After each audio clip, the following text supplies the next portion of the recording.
ভাই কেমন আছেন ভাই? আপনি সেদিন তো আমার একটা 10 তলা বিল্ডিং এর একটা দিছিলেন, এস্টিমেট দিছিলেন। আল্লাহর রহমত 10 তলা বিল্ডিং কমপ্লিট হয়েছে। এখন আমি একটা বাথরুমের একটা এরকম একটা পার্ট বানাবার চাইতেছি। আমার এরকম একটা পার্টের একটা এস্টিমেট দিবেন আপনি। এটা আপনার এরকম একটা পার্ট বানাইতে আপনি ভালো লাগবে কতটুকু? 7 বস্তা। তাইলে আপনার এখানে রড লাগবে কতটুকু? রড লাগবো মানে 3 মণ। 3 মণ রড লাগবে। মিস্ত্রি লাগবে কয়জন? মিস্ত্রি লাগবো 15-16 জন। 15-16 জন। হ্যাঁ, অসংখ্য ধন্যবাদ, আপনি সুন্দর পরামর্শ দিলেন।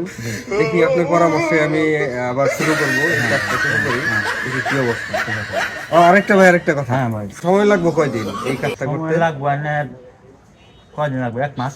1 মাস। 1 মাস সময় লাগবে। তার ভিতরে এই কাজটা আপনি কমপ্লিট করবেন। এই কাজটা এই কাজ হ্যাঁ একবারে 1 মাসের মধ্যে কমপ্লিট করে দিতে পারবে? হ্যাঁ ঠিক আছে।